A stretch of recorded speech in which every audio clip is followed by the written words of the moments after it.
we're about to go ahead and get into Trump's address that he made to the nation about the Iran war. Then we're going to get into a media analysis. But first, shout out to my man Sid. He said, will you bring me and Monty up for a quick minute? All right, well, let me get through the Trump reaction, and then I got you guys. And just let me know if you guys got a prompt to debate or something. I'll be happy to host it. All right, guys, let's get right into it. And don't forget to double tap that screen and like the video, and let's go. Thank you very much. My fellow Americans, good evening.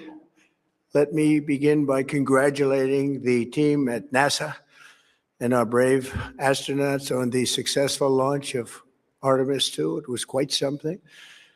It will be traveling further than any manned rocket has ever flown and will very substantially pass the moon, go around it, and come back home from a distance that has never been done before. It's amazing.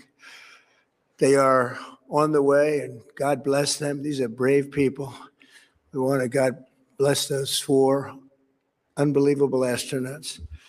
As we speak this evening, it's been... I wonder what the flat earthers are going to say after this. I'm just curious. All right, let's get back to it, guys. And don't forget to double tap that screen and like the video, or smash the like button wherever you're watching. Just 1 month since the United States military began Operation Epic Fury, targeting the world's #1 state sponsor of terror, Iran. In these past 4 weeks, our armed forces have delivered swift, decisive, overwhelming victories on the battlefield. Victories like few people have ever seen before. Tonight, Iran's Navy is gone. Their Air Force is in ruins. Their leaders, most of them terrorist regime they led, are now dead. Their command and control of the Islamic Revolutionary Guard Corps is being decimated as we speak. Their ability to launch missiles and drones is dramatically curtailed, and their weapons, factories, and rocket launchers are being blown to pieces. Very few of them left. Never in the history of warfare has an enemy suffered such clear and devastating large-scale losses in a matter of weeks. Our enemies are losing, in America, as it has been for 5 years under my presidency, is winning, and now winning bigger than ever before. Before discussing this current situation, I also want to thank our troops for the masterful job they did in taking the country of Venezuela in a matter of minutes. That hit was quick, lethal, violent, and respected by everyone all over the world. After rebuilding our military during my first term, we have by far the strongest military anywhere in the world. And now we're working along with Venezuela. Shout out to my man Sid. He says, this announcement was ass. You know what? Everybody was saying that, sadly. But I need to hear it for myself. I have to. And that's why I kind of held off on listening to it, since everybody was outraged. F it. I want to share the outrage with y'all. But I'm trying to look at this at a more positive perspective. Are, in a true sense, joint venture partners. We're getting along incredibly well in the production and sale of massive amounts of oil and gas, the second largest reserves on Earth after. And this is what's crazy now. And guys, I know, you want to take the idea of 4D chess out of this, but could Trump be sabotaging the oil in the Middle East, or the oil production in the Middle East, just to force countries to buy oil from the U.S.? Like, is that a possibility? But then also, too, like I said, it is kind of effed up how we caused this problem in the Middle East. And then we're looking at NATO or the European countries like, hey, yo, you going to fix this? They looking at us like, bro, you started this. Yeah, I know. But if you want your oil, it don't matter if we started it. If you want your oil, you got to go in there and fix it. And you know what? I'm wondering if they're going to take that bait, to be honest, because we are trying to bait them in, or honestly drag them into this war with us, which Trump said is concluding soon, within a couple of weeks. He said that we won, but for some reason we need a couple more weeks to get this war done. The United States of America, we're now totally independent of the Middle East, and yet we are there to help. We don't have to be there. We don't need their oil. We don't need anything they have, but we're there to help our allies. Tonight, I want to provide an update on the tremendous progress our warriors have made in Iran and discuss why Operation Epic Fury is necessary for the safety of America and the security of the free world. From the very first day I announced my campaign for president in 2015, I have vowed that I would never allow Iran to have a nuclear weapon. This fanatical Yeah, he also said no new wars in the Middle East, but okay. regime has been chanting death to America, death to Israel for 47 years.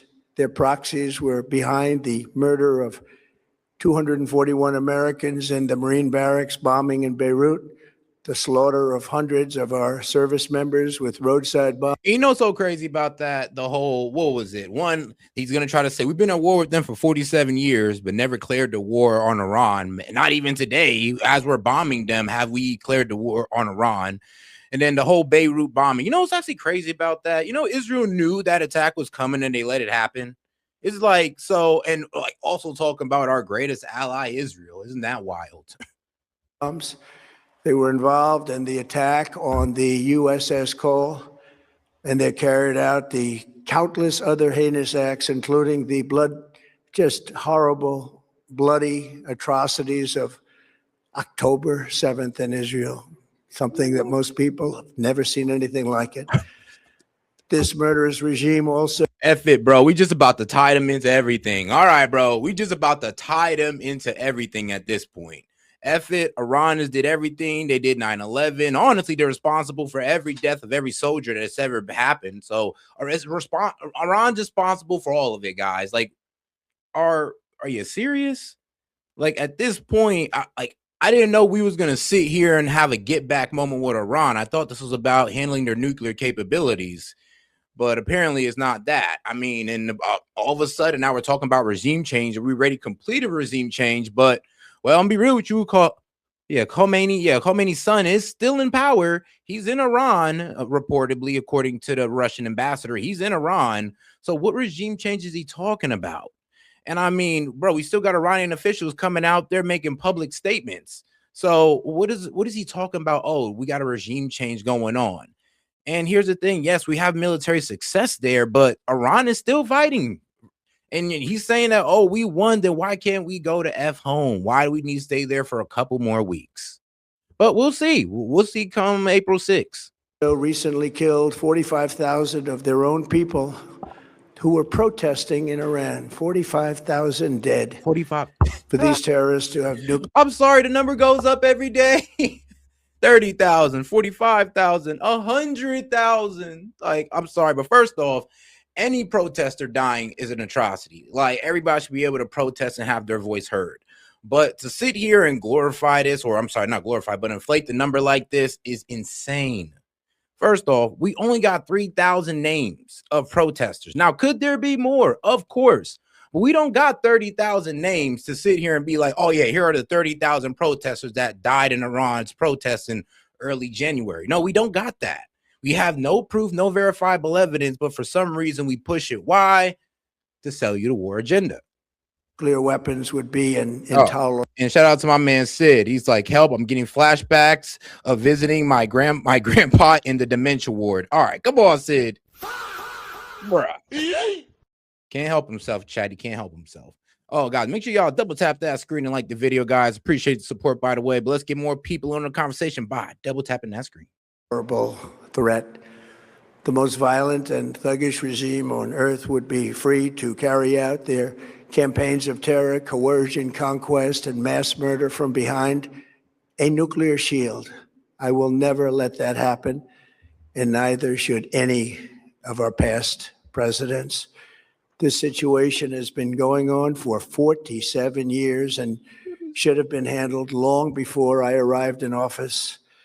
I did many things during my 2 terms in office to stop the quest for nuclear weapons by Iran first. And perhaps most importantly, I killed General Qasem Soleimani in my first term. He was an evil genius, a brilliant person, a horrible human being, however, the father of the roadside bomb. And he lived just horrible what he did. Iran would have been perhaps in far better, stronger position. He lived we would have had probably a different conversation tonight. But you know what? We'd still be winning and winning big. And then, very importantly, I terminated Barack Hussein Obama's Iran nuclear deal, a disaster. Obama gave them $1.7 billion in cash, green cash, took it out of banks. Come on. First off, they got the cash because well, sadly, that was their cash. And guys, don't forget to make sure to double tap that screen, like the video. But yes, when we lifted the sanctions off Iran, yeah, we had to give them back their cash. That's why he sent the money over to them, because it's all part of the deal. We lift sanctions, you let us monitor your nuclear capabilities, and everybody's happy. And they was abiding by it all throughout from 2025 to 2025. From 2015 to 2018, when Donald Trump withdrew out of it. And sorry, but no, according to IAEA, Iran was abiding by it under those 3 years. Iran started going out of it after we reneged on our deal. And that's, I'm be honest with you, like you can be mad at Iran if you want to, but if we're out here like pretty much going back on deals, expecting the other side to hold up their side, I mean, that's a bit ridiculous. So this is why people have a huge criticism of Trump. Even Tulsi Gabbard on video saying that Trump should have got right back into JCPOA with Iran because she's seen this as a pathway to war with Iran. From Virginia, D.C., and Maryland, all the cash they had, he flew it by airplanes in an attempt to buy their respect and loyalty, but it didn't work. They laughed at our president and went on with their mission to have a nuclear bomb. His Iran deal would have led to a colossal arsenal of massive nuclear weapons for Iran. And they would have had them years ago, and they would have used. Bro, how? First off, like I said, in the JCPOA, I mean, well, let's talk about the religious fatwa, where it's a religious sin, according to their Ayatollah, to build a nuclear weapon. Probably should have kept that guy around. And also, they were under the JCPOA. So if they made a move towards a nuclear weapon, we'd have known, like, bro, within 30 seconds of them even making that move. Like, so it's kind of crazy how he's trying to throw shade on the JCPOA when that was literally the thing keeping Iran in check. Would have been a different world. There would have been no Middle East and no Israel right now, in my opinion, the opinion of a lot of great experts. Had I not terminated that terrible deal, and I was so honored to do it. I was so proud to do it. It was so bad right from the beginning. Essentially, I did what no other president was willing to do. They made mistakes, and I am correcting them. My first preference was always the path of diplomacy, yet the regime continued their relentless quest for nuclear weapons and rejected every attempt at an agreement. For this reason, in June, I ordered a strike on Iran's key nuclear facilities and Operation. Now, come on, Trump. Come on. You know that's not the real. We walked in there saying that we wanted to talk about their enrichment, but then we start saying, oh, not only do we want you to stop doing enrichment, but want you to get rid of your ballistic missiles and your proxies. We put out 2 non-negotiables while talking about enrichment. So bro, it's crazy how he's sitting in there acting like, oh, well, all we wanted for them was to stop enriching towards a nuclear weapon. No, we wanted to take care of their ballistic missiles and their proxies too. Let's just be real about that. And we all knew that was a non-negotiable. And here we are. I mean, for the long run, apparently. Hopefully not, praying not, but hey, guys, over a month in. Midnight hammer. Nobody's ever seen anything like it. Those beautiful B-2 bombers performed magnificently. We totally obliterated those nuclear sites. The regime then sought to rebuild their nuclear program at a totally different location, making clear they had no intention of abandoning their pursuit of nuclear weapons. They were also rapidly building a vast stockpile of conventional ballistic missiles and would soon have had missiles that could reach the American homeland, Europe, and virtually any other place on Earth. Iran's strategy was so obvious. They wanted to produce as many missiles as possible, and they did, with the longest range possible. All right, shout out to my man, not Monty on Rumble. He sent the Rumble rant. He said, we learned our lesson making deals with powers trying to get nukes. Obama also signed the 2012 Leap Day deal that that we later found out that North Korea violated and was secretly going towards a nuke. Honestly, no, we all knew North Korea was going towards a nuke, but we tried to isolate these guys and sanction them to death. So we knew, but nobody wanted to put boots on the ground on North Korea, and that's like and that's where we're at with Iran today. Except we had no proof Iran was going towards a bomb. We had proof that North Korea was going towards that bomb. It's just that, well, I guess no president. Of course, I mean, I'm a phrase like how Monty would say it. No president had the testicle fortitude to pretty much put boots on the ground over a country going towards a nuclear weapon or just a country having that nuclear capability. But hey, and guys, don't forget to double tap that screen and like the video, guys. Appreciate the support, by the way, but don't forget to like the video. They had some weapons that nobody believed they had. We just learned that out. We took them out. We took them all out so that no one would really dare stop them. And their race for a nuclear bomb, a nuclear weapon like nobody's ever seen before. They were right at the doorstep. For years, everyone has said that Iran cannot have nuclear weapons. But in the end, those are just words if you're not willing to take action when the time comes. As I stated in my announcement of Operation Epic Fury, our objectives are very simple and clear. Now, how about this, guys? If you help me get to the goal, we can go ahead and do the S.E.T and Monty debate. And then we can also get into the BB files, because for some reason, a lot of people haven't seen that. And I want to show you guys just because apparently a lot of you guys haven't seen it. So we can also run that as well. But let's go ahead and hit go, because I know we're probably like, let's see here. What was that? I think we're like at 90. So $90 away. We are systematically dismantling the regime's ability to threaten America or project power outside of their borders. My bad. $80 away. Shout out to my man, S.E.T and Monty. That means eliminating Iran's Navy, which is now absolutely destroyed, hurting their Air Force and their missile program at levels never seen before, and annihilating their defense industrial base. We've done all of it. Their Navy is gone. Their Air Force is gone. Their missiles are just about used up or beaten. Taken together, these actions will cripple Iran militarily. Yeah, according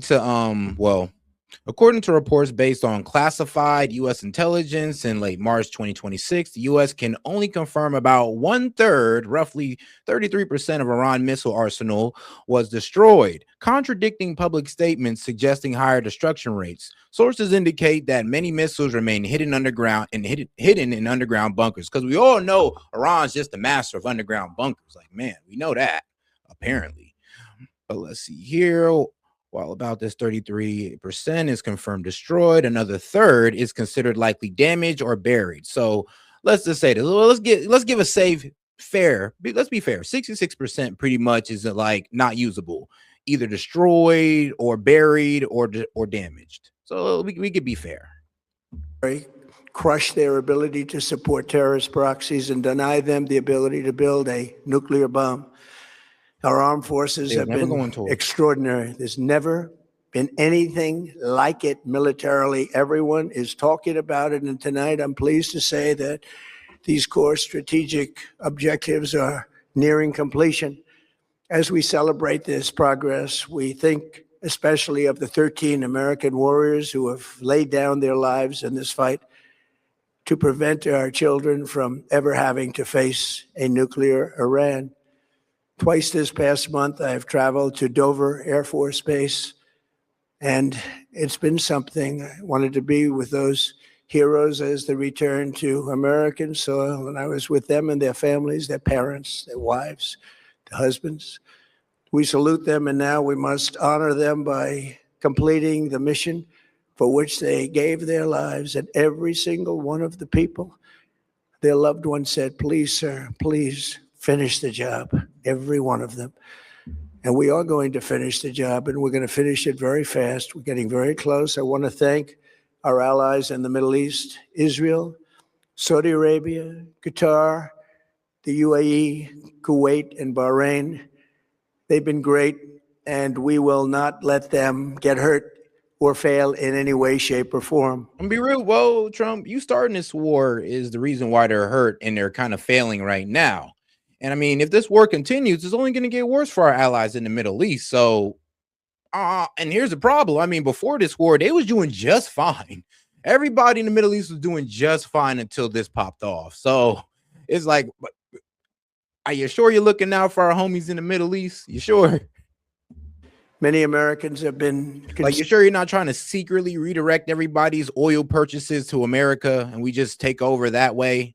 You sure is this not some crazy evil plot? Not really an evil plot. I ain't gonna lie. It sounds a bit sinister, but I mean, if it works, it works. And I mean, it works out for us. So I'd be happy. But if it don't work like that, then we're kind of cooked.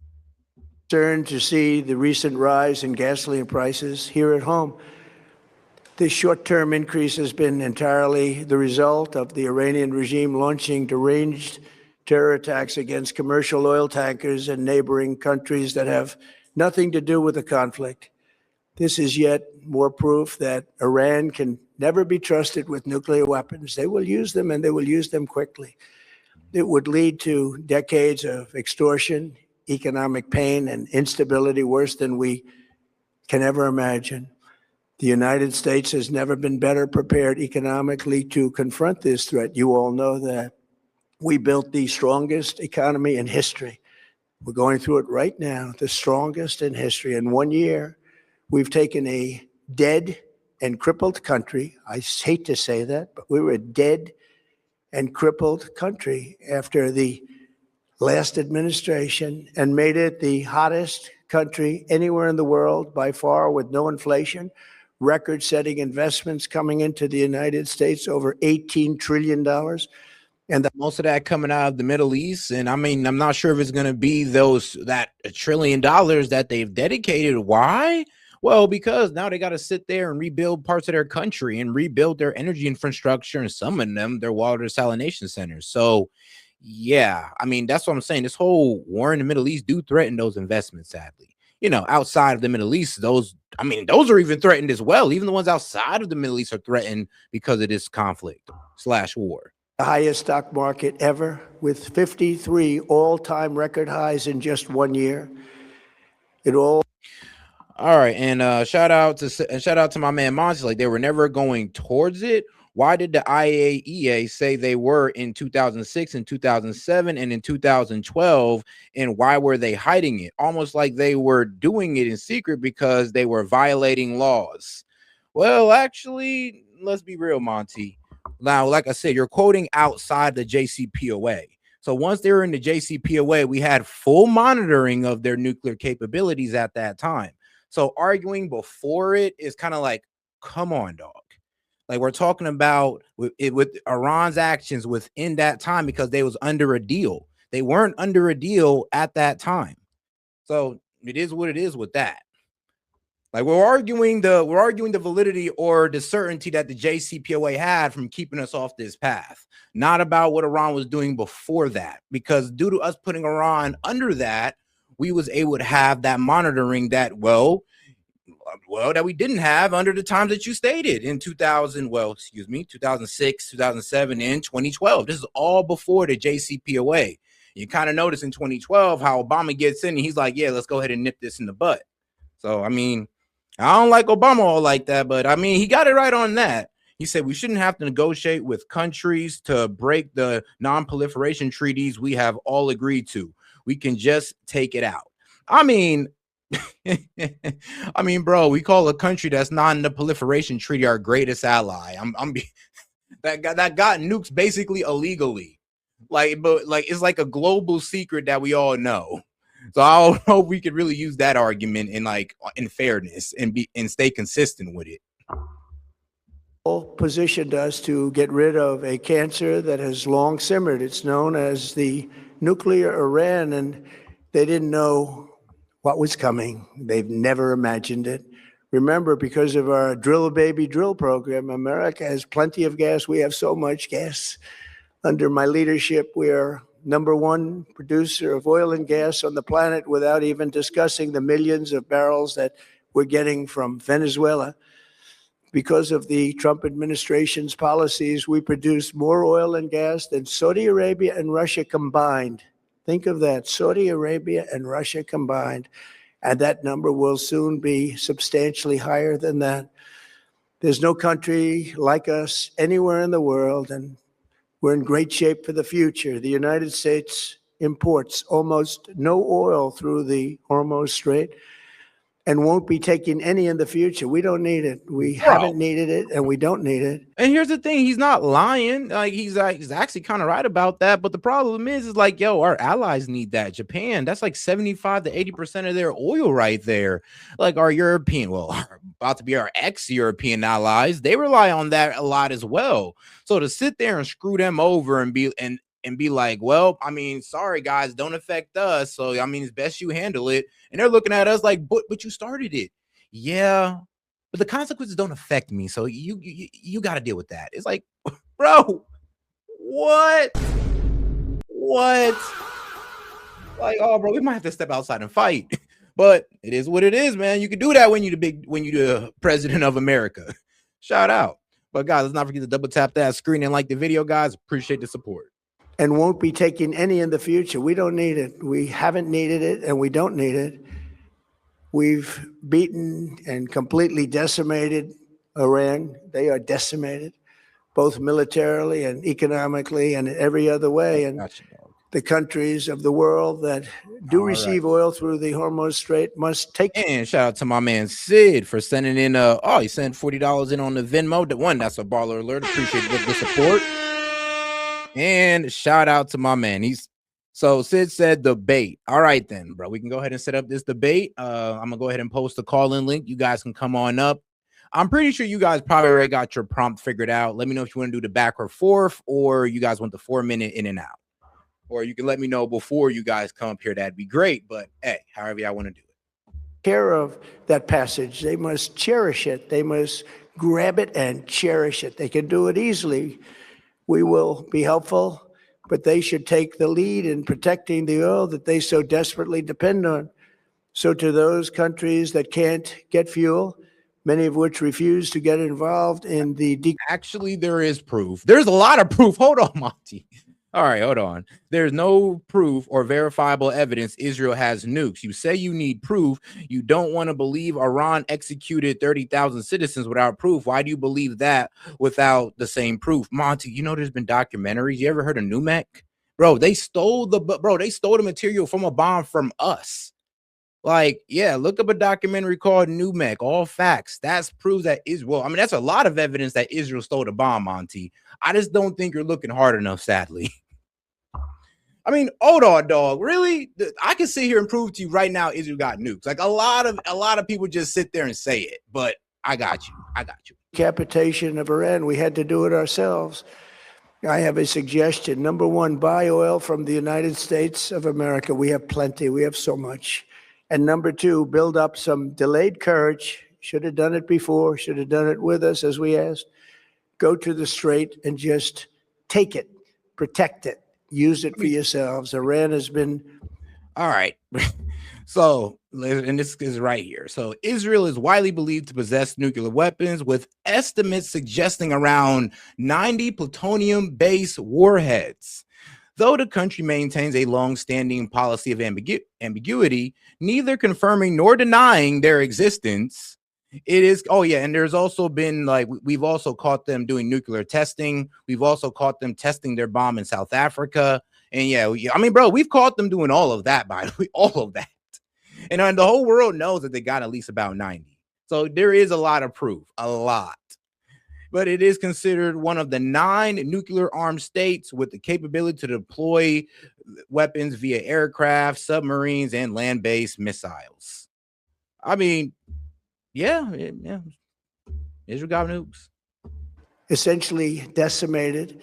The hard part is done, so it should be easy.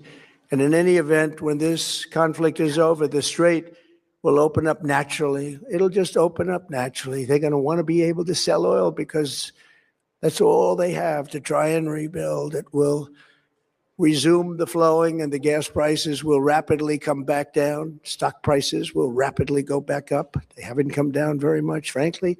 They came down a little bit, but they've had some very good days over the last couple of days.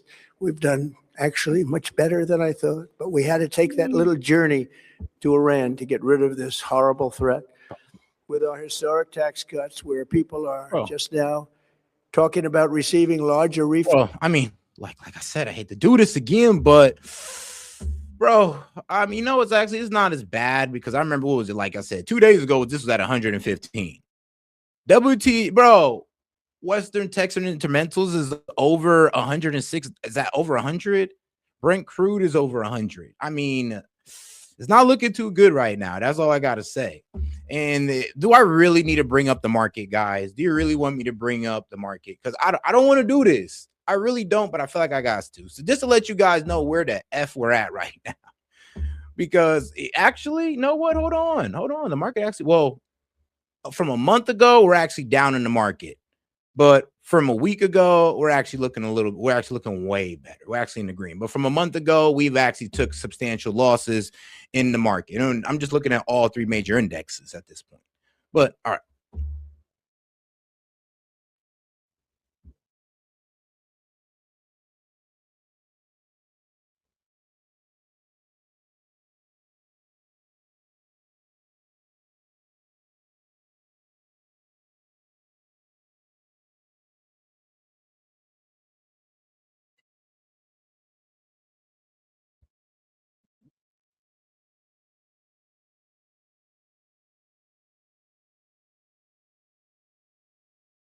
All right, went ahead and posted the call-in link in the chat and also in the post tab as well. Post tab on the main page. Just waiting for you guys to come on in. And Monty, I believe we're just waiting on you as well. But let's get back to it. We're at the levels that it was a month ago. I've made clear from the beginning of Operation Epic Fury that we will continue until our objectives are fully achieved. Thanks to the progress we've made, I can say tonight that we are on track to complete all of America's military objectives shortly, very shortly. We're going to hit them extremely hard over the next 2 to 3 weeks. We're going to bring them back to the Stone Ages where they belong. In the meantime, discussions are ongoing. Regime change was not our goal. We never said regime change, but regime change has occurred. Bro, it's just like really regime change has occurred, but they're still doing everything the regime wants to be done, like firing rockets at Israel and our allies in the Middle East. Like, what are you talking about? Like, and if you're going to talk about regime change, at least explain what you mean by like the details. Because I'm sorry, but Iranian officials are still coming out, the same ones that was under the original Ayatollah. So, what do you mean regime change? That's not regime change. I mean, you can say you're talking to, the moderates in the regime. Sure, I'll take that. But saying that you got regime change is all right. It don't add up. Because of all of their original leaders' death. They're all dead. The new group is less radical and much more reasonable. Yet, if during this period of time no deal is made, we have our eyes on key targets. If there is no deal, we are going to hit each and every one of their electric generating plants very hard and probably simultaneously. Yeah, and here's the thing, though. If you do that, then they're going to go ahead and destroy all the energy infrastructure in the Middle East. So there's a bit of a risk to that. It ain't risk free. But then again, like Trump said, well, I mean, it ain't our energy infrastructure. They just got to deal with it. I mean, that's how he playing it off on NATO. Hey, look, it ain't our oil that's really going through. That's y'all, man. Yeah, y'all got to handle that. I mean, apparently Trump is causing destruction wherever he can in the Middle East and pretty much leaving, well, the Europeans to clean it up. That's kind of effed up. But I mean, hey, we've been warning NATO or these European countries how they need to boost their self-defense. Well, I guess you guys are a bit too late on that. We have not hit their oil, even though that's the easiest target of all, because it would not give them even a small chance of survival or rebuilding. But we could hit it, and it would be gone, and there's not a thing they could do about it. They have no anti-aircraft equipment. Their radar is 100% annihilated. We are unstoppable as a military force. The nuclear sites that we obliterated with the B-2 bombers have been hit so hard that it would take months to get near the nuclear dust, and we have it under intense satellite surveillance and control. If we see them make a move, even a move for it, we'll hit them with missiles very hard again. We have all the cards, they have none. It's very important that we keep this conflict in All perspective. right, all right, all right, all right. Well, we're gonna go ahead and cut the reaction short because I got the guys kind of, bitching at me in the background, but I love them. But all right, man. Sid, Monty, what's going on, What? guys? We weren't bitching at you. I was just being stupid. Oh, What do you mean? What do you mean we have